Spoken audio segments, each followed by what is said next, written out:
Welcome to Let's Talk Legal. I am the co-host, Dr. Calvin T. Mann, and we're here with the one and only, the infamous TMZ judge, Judge Perkins. How you doing, brother? I got my pants on, though. You know what I'm saying? So listen, it's good to be here, Dr. Mann. Good to be here. I am Judge Sean B. Perkins, and I do bring the court to the classroom and the community. That's my mantra. So we're out another week. Episode, what is this, episode 5? Yeah. And big topic today, big topic. Yeah, so before we even get in, shout out to Grand Valley in the championship game. Yes, your brother. Yeah, shout out to them in the championship game. It'll be nice. They win. It'll really set a precedent for my brother Corn. Shout out to Coach Mann, Cornell, and They balling right now.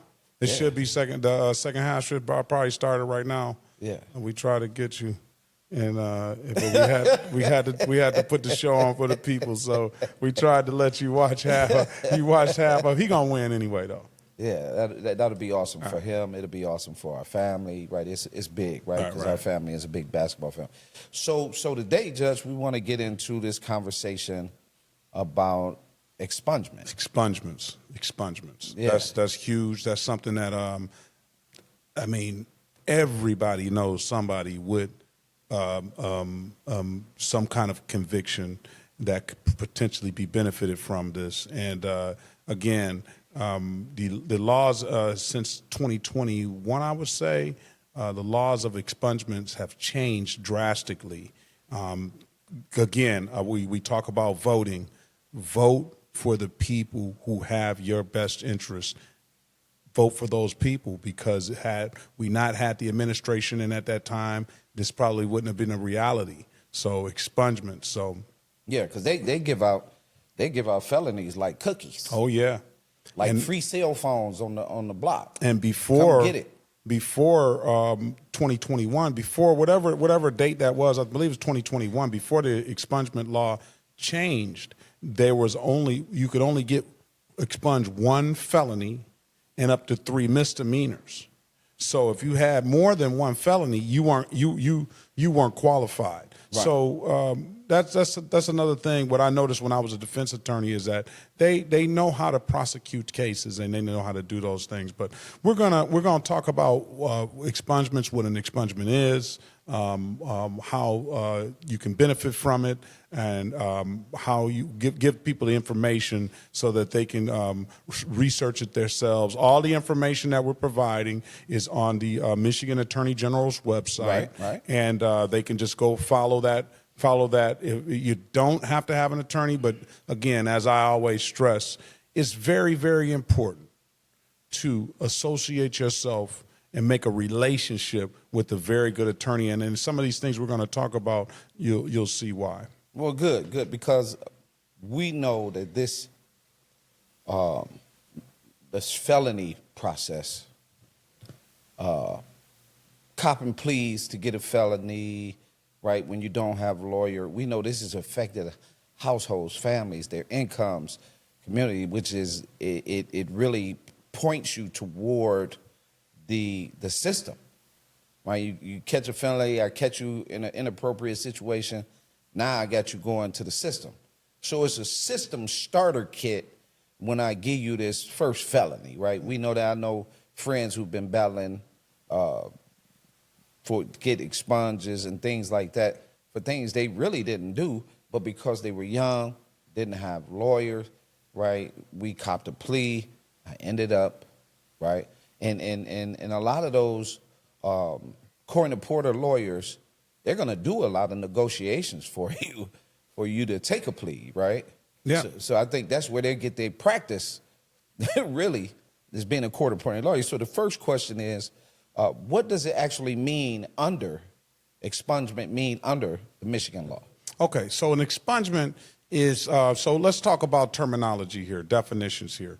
Terminology, expungement and set aside are the same. So when a person goes to get that application, it's not going to say expungement. It's going to say an application to set aside the conviction. So, but they're interchangeable. They mean the same thing. Right. And what it does do is it removes from your public record the ones that are set aside. It removes from your public record. Now, keep in mind, the law enforcement and certain government agencies can still see those convictions, but when you're going to get a job, and keep in mind, some jobs, if you want to be an attorney, which you can be an attorney with a felony record. There may be a few other hoops going through character and fitness and things like that, but it is, I know attorneys that have had felonies. But when you go to those type of jobs and those higher level scrutinized jobs, then you're going to have to tell them everything you've been convicted of, let alone whether it's been a set aside or anything. So you have to keep that in mind too. But most jobs, most of them, I'd say 90% of them, you'd benefit from it. It removes it from your public record, and almost like it didn't happen. Almost like it didn't happen. So we talk about expungements, and I want to further that terminology to clemencies. Okay. All right, clemency, there's two types of clemencies. There's a pardon, and there is a commutation. Okay. So let's use a person that we've widely known and it's been in the news for years in the past, Kwame Kilpatrick. Kwame Kilpatrick was convicted of felonies. When he sought clemency from the president only granted him a commutation. So that commutation says, okay, I will reduce your sentence. So for the 28 years he did I don't know how many of the years that he did, and the president released him from that sentence. He's still a felon. He's still got to check that box that I've committed a felony. A pardon, on the other hand, is it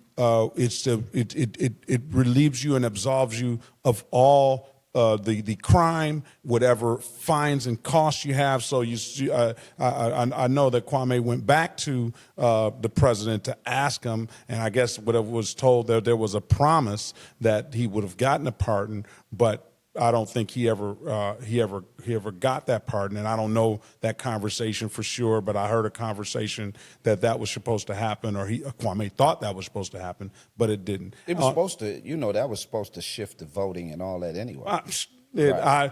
I didn't want to get into that aspect of it, but I'm just for the people, giving them an example of how it's different from, what's the difference. So like the January 6th rioters, they all got pardons. Yeah. So they walked, and now they don't have to worry. So, and what does that mean? That means, first of all, you have to let person know that even though I got my sentence commuted, I'm still a felon, or I still am convicted of the crime, misdemeanor or felony in Kwame Kilpatrick's case. And then when you turn around to a pardon, you don't have to mention that at all. Right. So just touching on it, because at one point he had more felonies than Al Capone and all of them. Like, they gave him some, and then there was a similar case in that involvement, and it came out of Youngstown. But when you talk about how right, because we didn't see them pardons, and a bunch of them just went back to jail. One of them, yes, right. But when you talk about that, though, right, that a typical person that has a felony, and they commit another crime or get convicted of another crime, because again, we talk about term of art before. Right. Just because you got convicted doesn't mean that you did it, but you went through the process and you got your due process and you got found guilty. Now what they do is you have a sentencing guideline, and part of those sentencing guidelines are any other your score goes up with any other past crimes that you had. That's included in your score. So your score will go higher, meaning the terms of years or the terms of months in prison, if you have a prison sentence, that can potentially go up based on your prior history. Come on, man. So you mean to tell me they're literally keeping a score? Oh, they're keeping score. Oh, they're keeping score. They're keeping score. Literally. So this your first offense. This might be a 5. The next time you got 10. Well, They add yeah, on, like- exactly. Well, and when you go to sentencing guidelines, there's a whole sentencing guideline book, and you'll and they're keeping score. So, was this your first offense? No. Your level will change. You see what I'm saying? Wow. You'll be on a different grid. And oh yeah, they're keeping score. So to keep it at a basic, right? Mm-hmm. I commit a crime. It's not a felony crime, but they want a felony crime. The court appointed negotiates and hit me. I take the plea. Now I got a felony. And now, if we're talking about everyone is going to be a felony is going to be scored on there. Now, some of them might be punishable by probationary, but everyone is going to have some sort of you go to the grid and you will put all the factors into the grid, and there's a number of questions that are asked to show you what point of the grid you're on. So in my brain, back to the scenario, right? In my brain, I'm really just hammering you.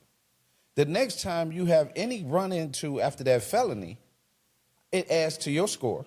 Yeah. Even if, like you said, the term of art, even if I am found now guilty of the second process, it adds to my score. No. If Okay. you're found not guilty, then that's not going to be a part of the score. Okay. It's any conviction. So Any a conviction is either whether you pled guilty through a plea bargaining situation, or if you were found guilty at a trial by judge or jury. And so the cop to plea, that's why so many poor. Yeah, and let's be mindful. There's a number of reasons why somebody would take a plea. Yeah. But if the system, if you did not have plea bargaining, Right. I think the estimate the last time I heard was 95% of the convictions result in a plea bargain. If you did not have a plea bargain, everybody just said, "I want to go to trial," the system would pretty much collapse because it can't handle all of those, wouldn't be able to handle all of those cases going to trial and things like that. So those are the basic terminology that we talk about. So in the expungement world or set aside world, there are certain offenses that you cannot set aside. And we touched on those last week with my brother. A life offense is not going to be offense punishable by life in prison. Your murders, your rapes, and if you go on the website, it breaks it all down. And which particular offense would not be able to be set aside at all.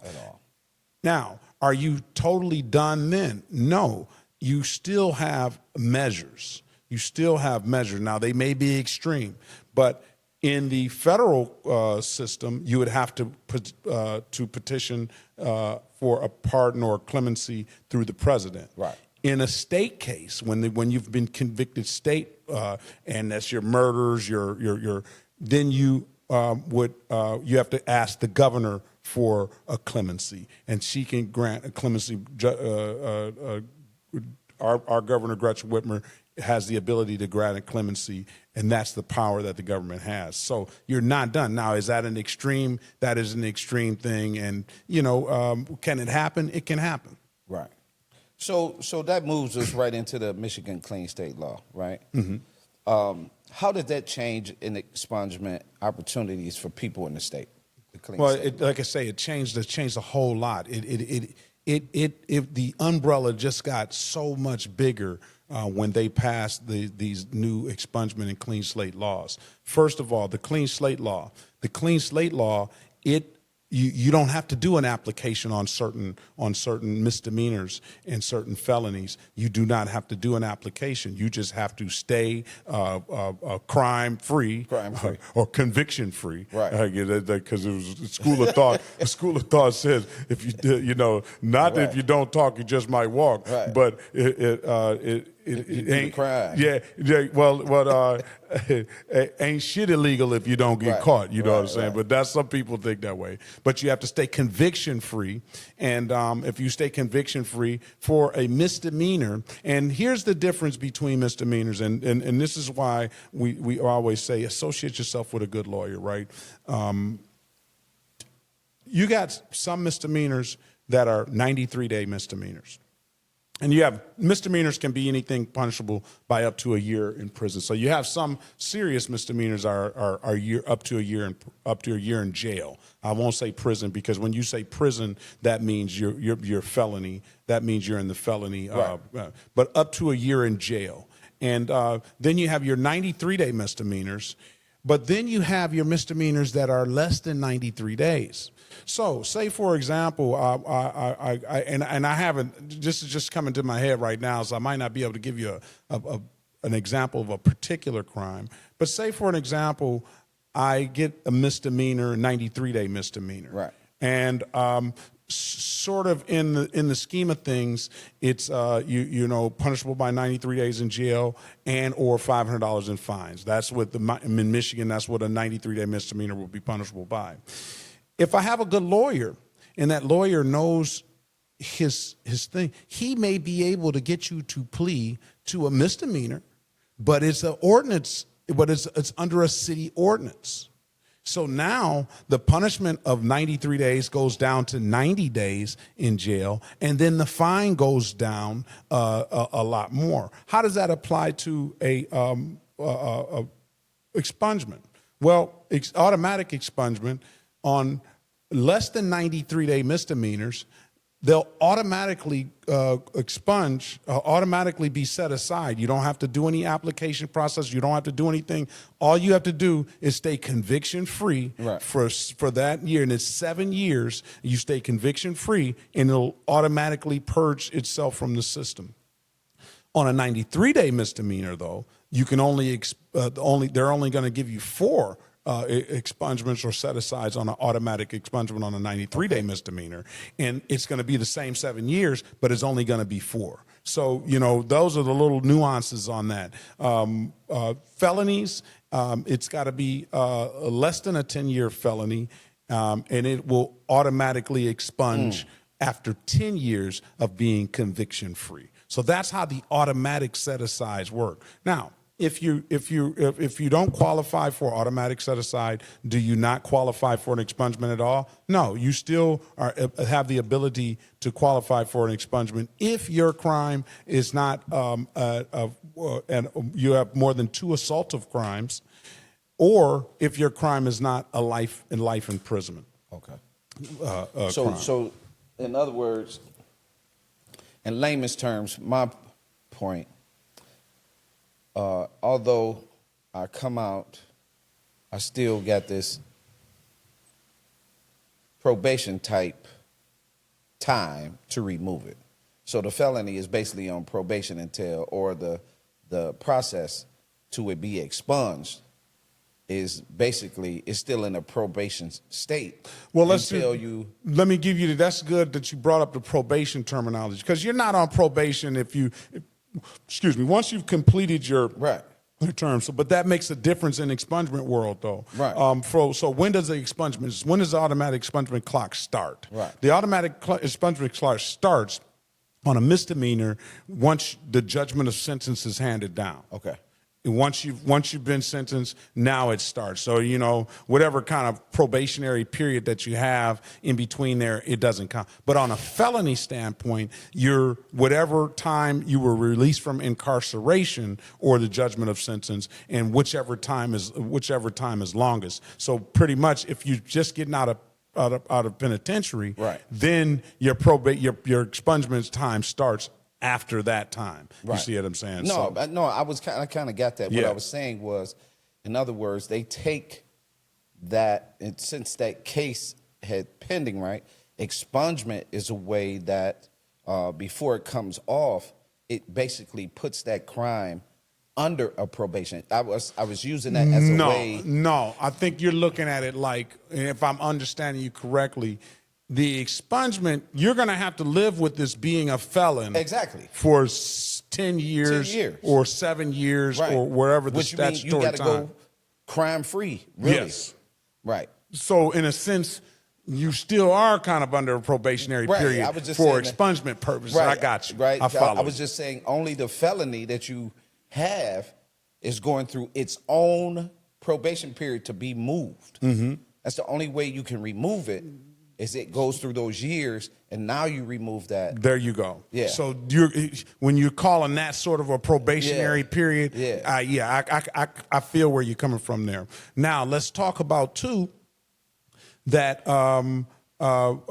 we talked about before the new expungement law came into effect, how it was just one felony and 3 misdemeanors. Right. Well, now it's changed. Now you can have up to 3 felonies and an unlimited number of misdemeanors. So imagine how much that encompasses, and that umbrella can cover a whole lot more people that qualify for that. Wow. And we're talking about, what people have been doing, how they, you've done your time, and really in the real world, that really should be it. You should be able to, if you want to get back in society and you're really willing to work and you're really willing to do the type of things, we shouldn't be holding your past against you. But this is what helped the expungement. This is what the expungement does in helping that, because people are just not like that. You know what I'm saying? They're going to look at that conviction, and I don't care what it's for. They're going to say, you've been to prison. Yeah, I don't want to hire you. But so you get that off your record. Now, there are some instances where people have more than 3 felonies that can still qualify for an expungement. Okay. And it comes under the one bad night rule. Okay. So in one bad night, 24 hours, say you went on a crime spree in this 24 hours. Everything that was related to those, those crimes were related all in that 24-hour period. They can treat those as one felony. Oh, okay. You see what I'm saying? You had one bad night. You had one bad night, right, where I caught 3 felonies on this night. Right. I had 2 other felonies. That puts me at 5. Well, in a normal world, you would be disqualified because you got more than 3. Right. But now I can put this 24-hour period and those 3 felonies under one bad night, and then keep it as one felony, and then other 2. Now I qualify again, considering that they were under the no life offenses and things like that. Right. This is where I put this piece in. This is why we created this show. Because we wanted you, families, community, people, to understand the law. We have way too much crime, although it's going down, as they say. It's way too much crime. Mobilizing, right, freezing life, where when you come back into the system, you are in a bigger fight just to maintain some kind of existence. So this is the reason why we created this show, so you will have this information. Because also, too, most people have, what I always say is that most people, you have very good people that have made mistakes. Right. And when you get out and you want to go and get on the right path, but the chains are still on you with this conviction, and everywhere you go, people are turning you away because of your record. The expungement process is just a beautiful thing, because you don't have to you can free yourself from those chains, and you can move on. So we got to thank our legislator at that time that did that, and that's why we stress, go out and exercise your vote. It does count. I had a young man come into court, and he says, I just don't believe it. My vote counts. I just try to break it down in the simplest terms and as quickest terms as I can. I said, if your vote doesn't count, why are they spending so much money to get you to vote a certain way. Yeah. If it didn't count, they'd just keep the money in their own pockets. Well, we know voting matters. Yes. Right? We know that in Michigan alone, this is just in the male population that we just talked about last year. It's over 650,000 eligible black male voters in the state of Michigan. If you do not vote, and you come, because you see the dissenters everywhere. They're on Facebook, don't vote, get out, pick a party, don't do the party, right? I'm with them in certain areas. What I'm not with them on is not voting.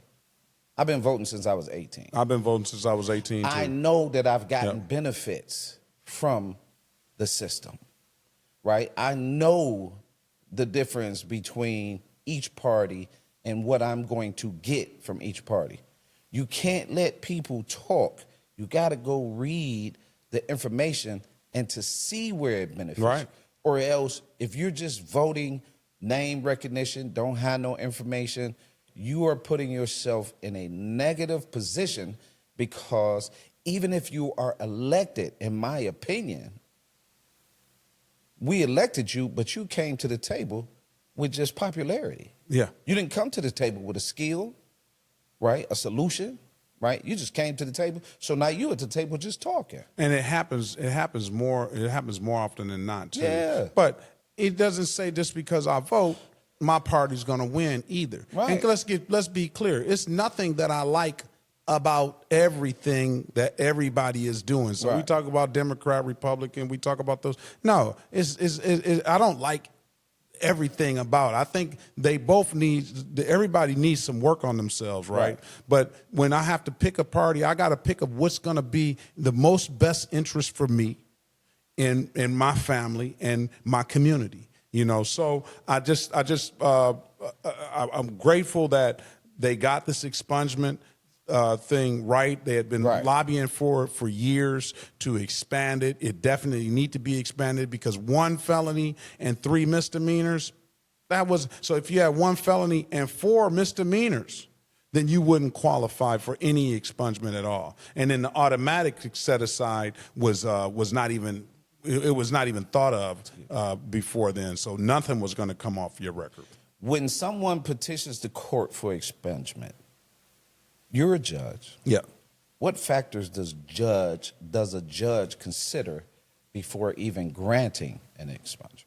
Well, you go through I'm bound by the time period first and foremost. Okay. So if that application has been processed too soon, then I cannot grant the expungement. Right.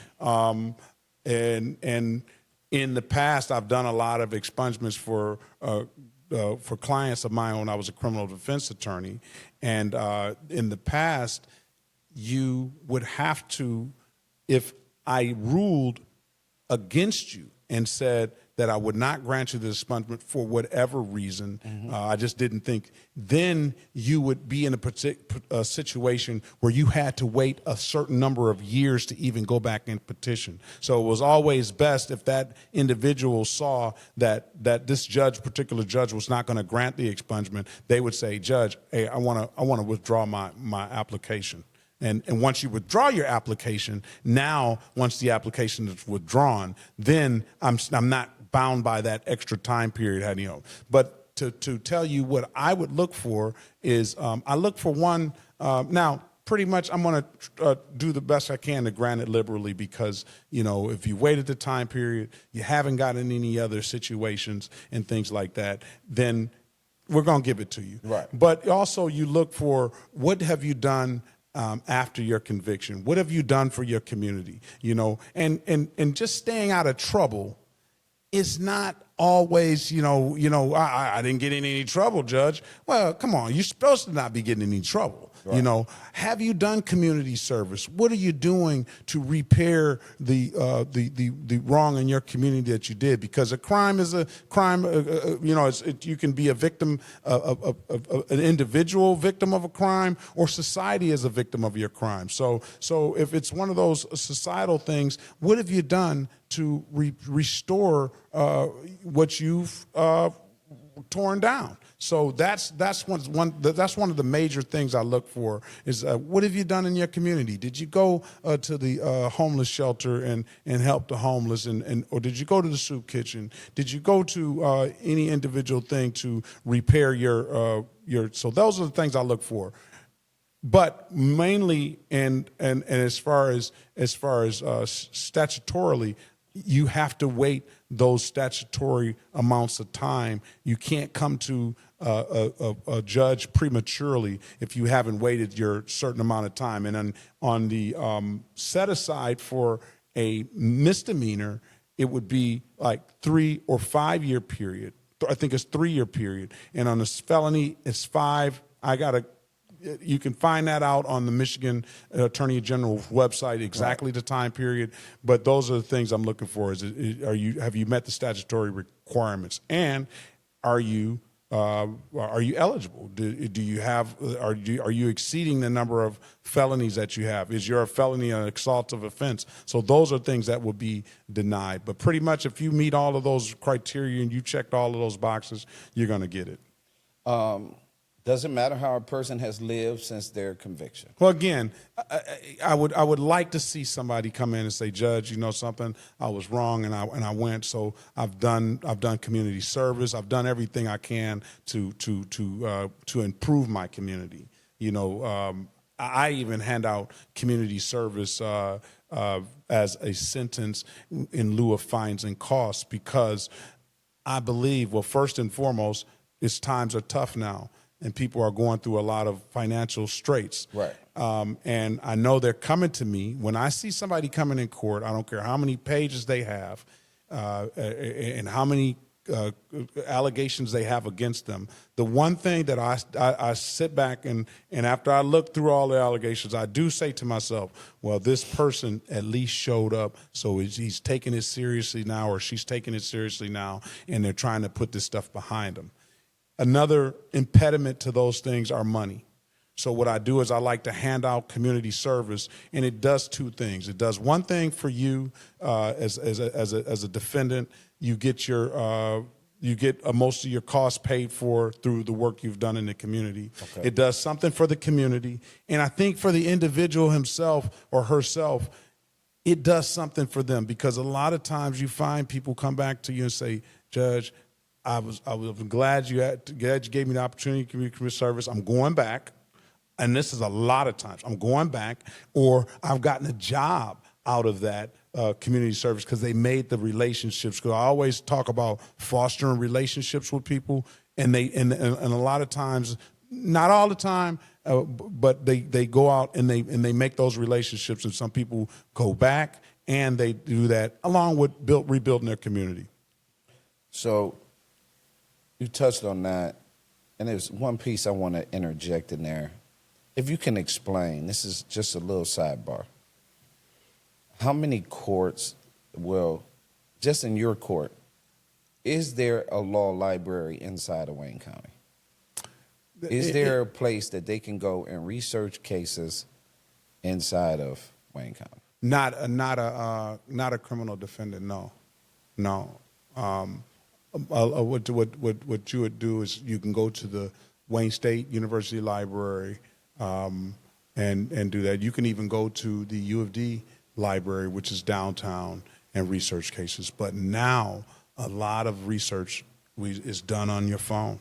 It's done on your phone. You can research cases on your own and case law on your own, right on your cell phone. So you don't have to go through a library and go through all the books. It's right there at your fingertips. So for you, because sidebar, he cares, just so y'all know, right?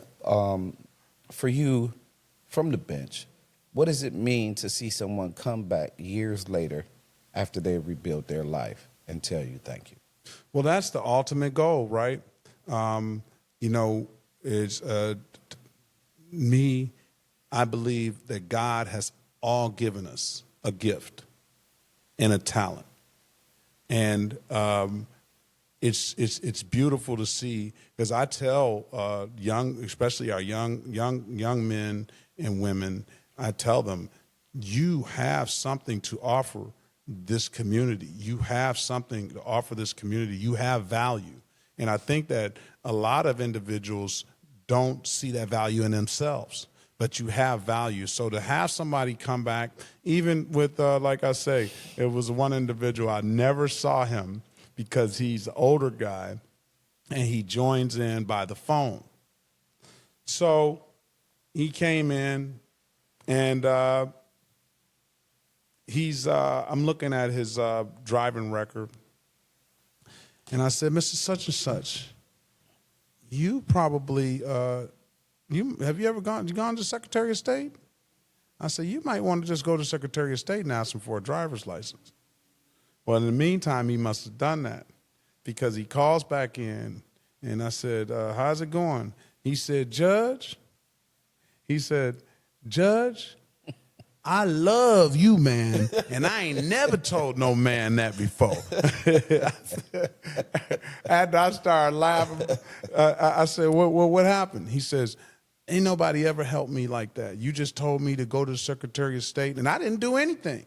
You just told me to go to the Secretary of State. He got a license. That's how much that meant to him. You know what I'm saying? Because we all know, city of Detroit, this whole southeast Michigan area, you have to have a car. Yeah. You know, I took the Woodward bus home one day, and I'm catching it from downtown, and I'm going to 7 Mile, first and foremost, as I'm walking to the bus stop.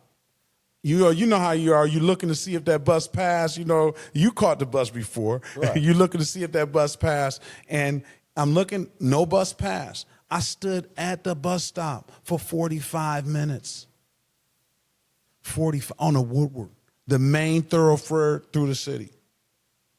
So you just imagine someone, and my wife kept telling me, I'll pick you up. You don't know, don't do that. I'll kick you up. And when I got home, I told her, I said, nah. I got home. She said, I was like, man, that bus took. She said, I told you. And let alone when I got on it, they were, by the time they got to Highland Park, we were jam-packed, and they were passing people up.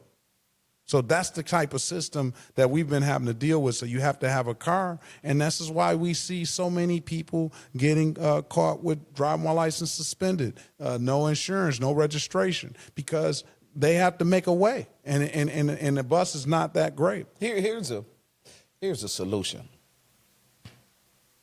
that I think is important to mention when it comes to that.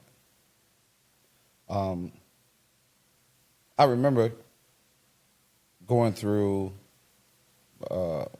my situation, and a friend, a lawyer, Brenda Richards, informed me that there was a case that I didn't show up to.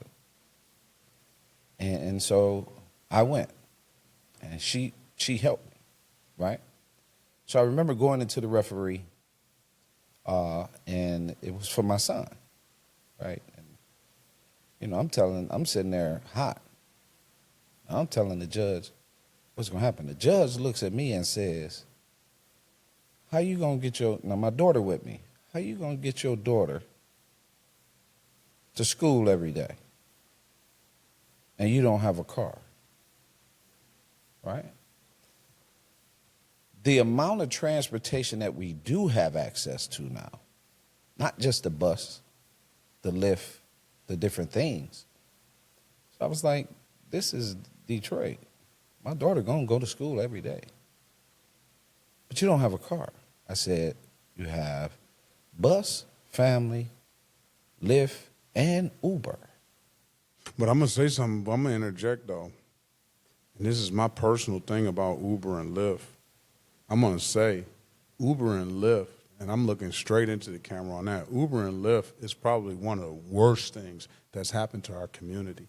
Oh, no, I'm not. And I just had to say that because Uber and Lyft take so much wealth out of our community. Yeah.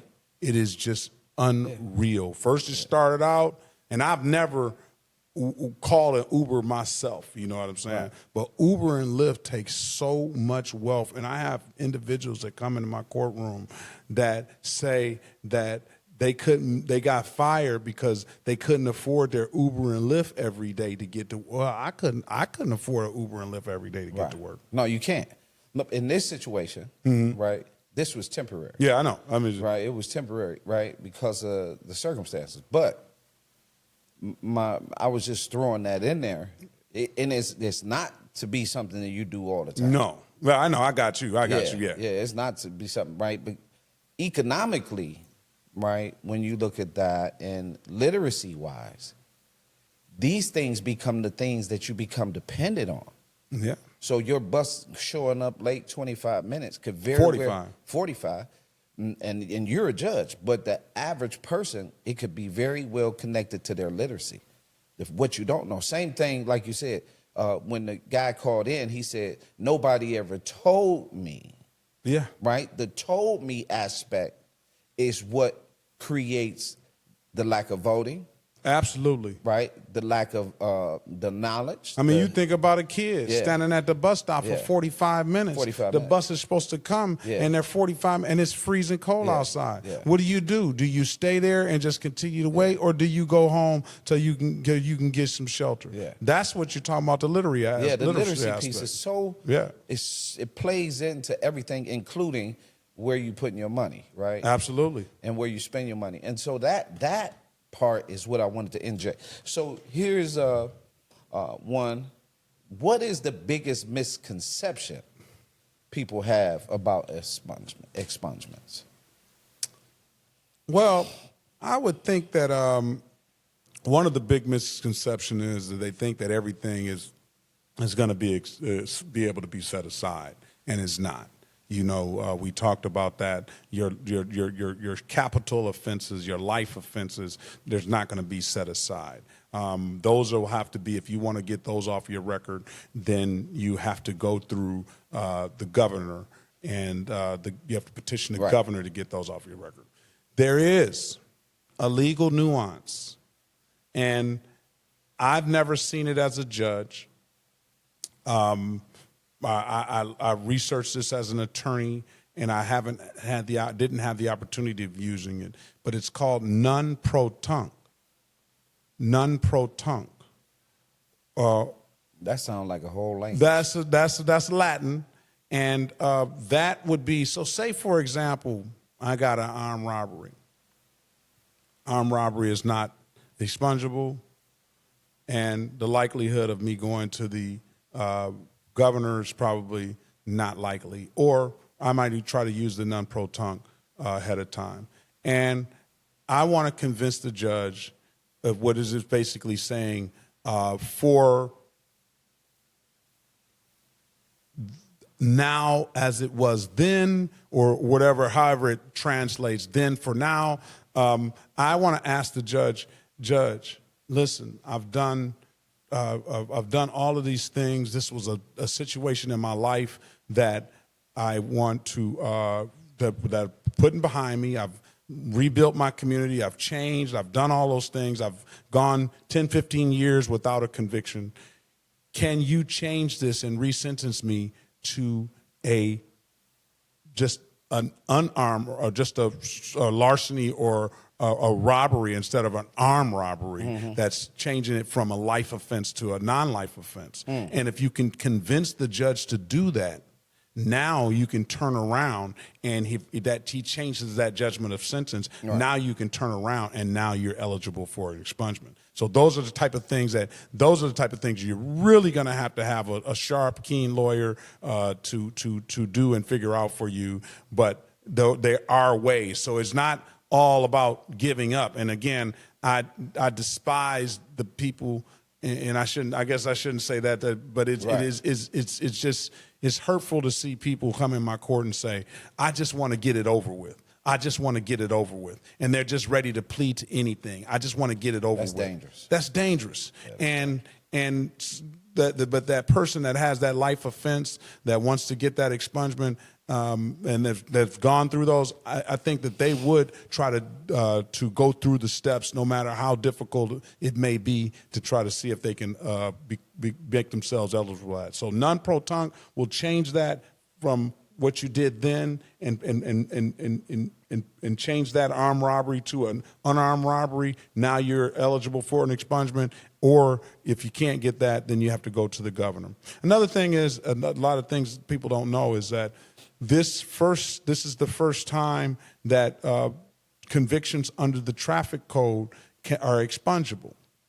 Now, say, for example, on one DUI, you can only have one DUI. You have to wait the 5-year period that's statutory, that and can't have any other DUIs. And again, you can't have any other open cases and when you're seeking an expungement either. So make sure you clear everything up before you try to seek an expungement, because once they see that you have pending cases, now that makes you ineligible for them. Yeah. But the one-time DUI, I was a benefit of that myself.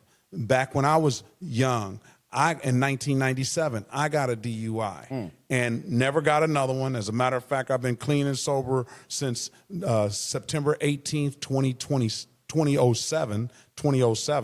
But as soon as the law was passed, I filled out the application. I went through the application process, and they granted me my one expungement on my one DUI. If you have 2 DUIs, then you don't qualify for it anymore.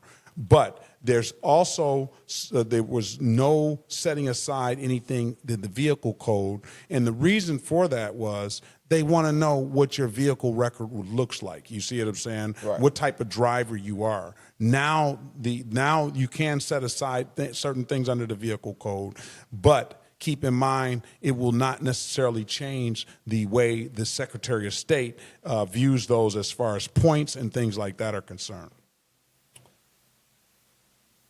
Wow. Do people sometimes assume they don't qualify when they actually might? Absolutely. Absolutely. Go on to the Michigan Attorney General's website. The first thing they recommend you do is go get an iChat. An iChat is the state police database. It costs $10 for an iChat, and I use that a lot as an attorney. I use that a lot for my clients, and that will list all of the convictions that you have, and then you can go through that. And then when you go on the state of Michigan, the state attorney general's website, and go to expungements, then they're going to have an application process, and they're going to have a checklist. And download that checklist, and you can just go right through it, and you can check off the boxes, and you can know yourself. That's if you don't hire a lawyer and you can't afford to, or you want to attempt to do it on your own. Okay. So I think we really covered this. The one thing I got to ask you, if someone is listening today and has a criminal record, feels like their past is holding them back, what's the first step they should take towards expungement? First step, like I said, get that iChat. Get that iChat. That iChat is going to know what you were charged with. And it's $10. And it's $10. Get the iChat. The iChat, you're going to know what you were charged with, and then it's going to have the disposition on the other side. Is going to be 3 columns, and on the other side is going to be the disposition, and it's going to say the sentence. It's going to say everything in that one little paragraph there. So get the iChat. The iChat is going to start with, and then go to the Attorney General's website, expungements, and download the checklist. The checklist is going to tell you you can answer those questions on the checklist, and you should be able to know what you're. Always, if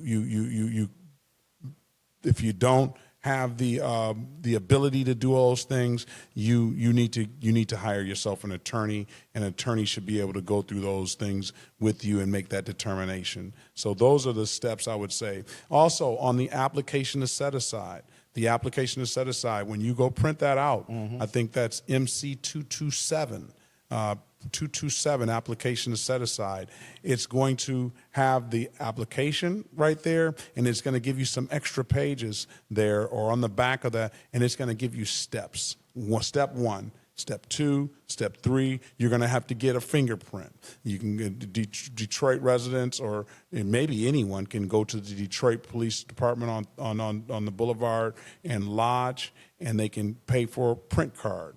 They want you to get 2 print cards, I believe. You're going to have to get a $50 money order sent to the State Police of Michigan. You're going to have to go get your certified judgment of sentence. So you're going to have to go to that particular court that you were convicted on, and you're going to get a certified copy. There's going to be a stamped copy, or there's going to have the court seal on there. And it's going to have those things all listed, addresses and everything. You want to make sure you make the specific number of copies that you need to send off to each individual, and you want to always make sure you have a copy for yourself.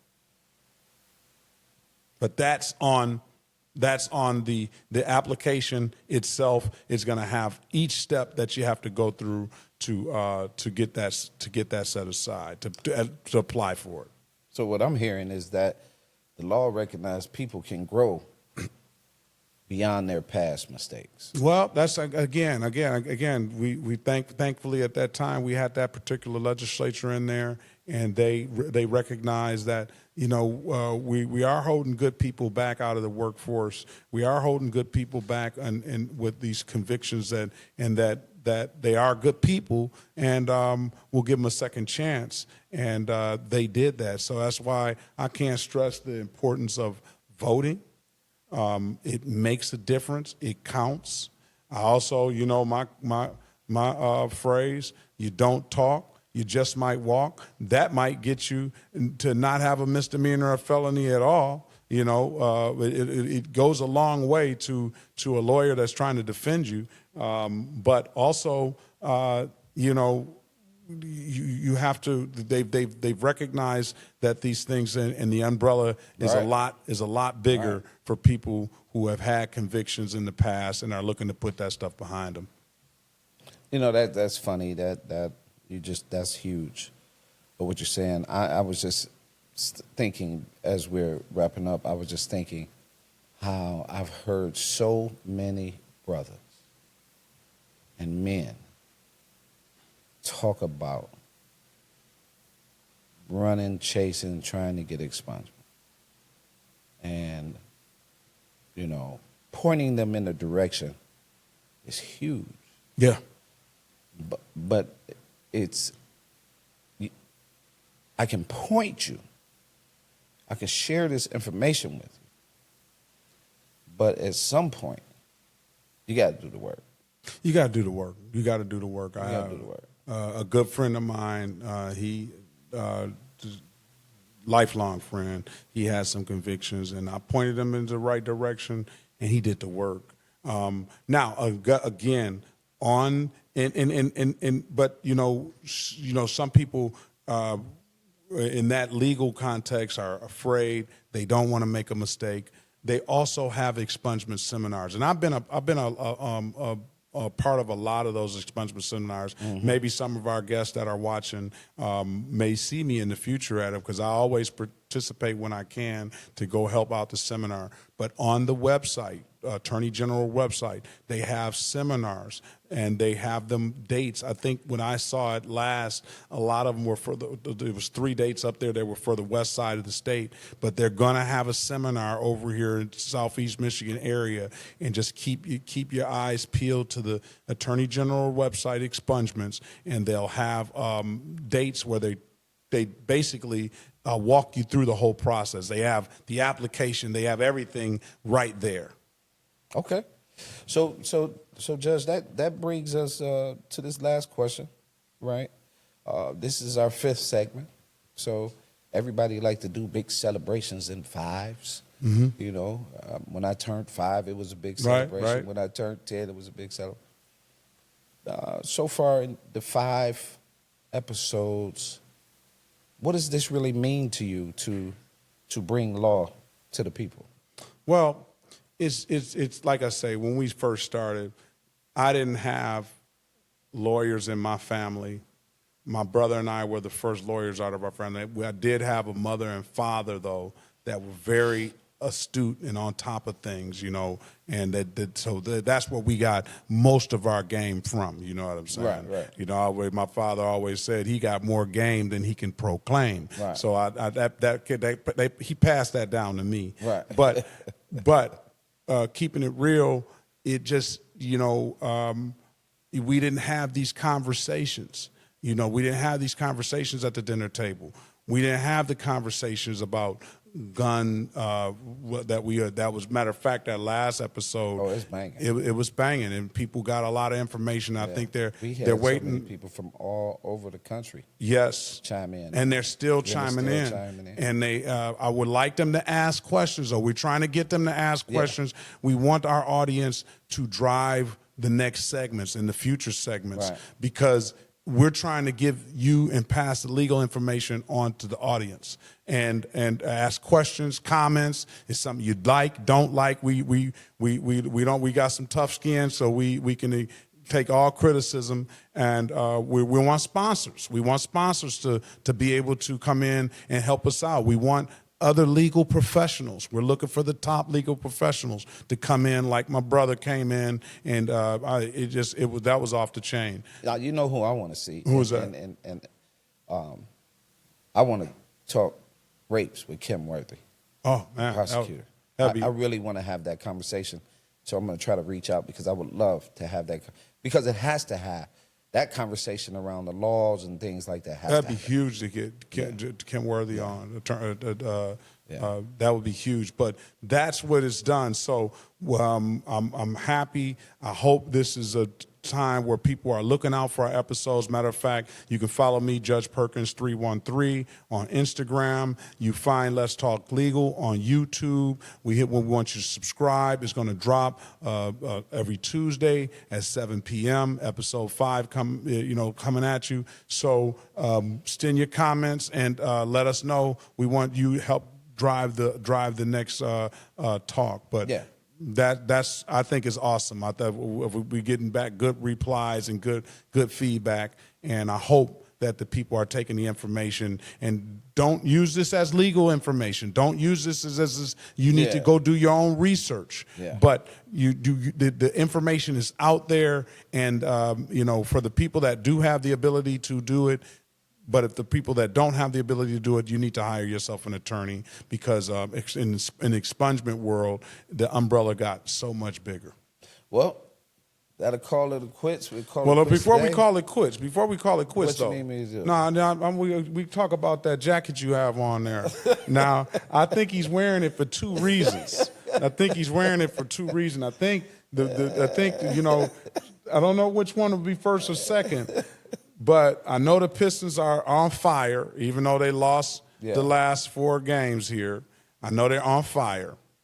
And the jacket is fire. And I know that because I want that jacket. And I think that's why you wore that on set today, to sort of antagonize me. Well, it was a little throw in there to antagonize you. I thought it was. Now, you come in front of the court now, I'm going to remember that. But tell them where you could. Hey, I'm saving up for one right now. I know where to get it. But tell the audience where they get that jacket. We out here, you can come get it at Emmy Apparel. The store is 22114, right here, where we lit at Lit Studios. Yes. Where we on fire right now. On fire. And so, we're doing some very positive things out here. But the gear is right here in the store, right here in the same building, doing what it do. And so come on by, and then you could take a look at the studios and possibly have a hot episode or a hot podcast like we got. You know what I mean? But with that being said, we're going to sign off. Remember, if you don't talk, you just might walk. You just might walk. That's Judge Perkins 313 and Dr. Calvin Mann.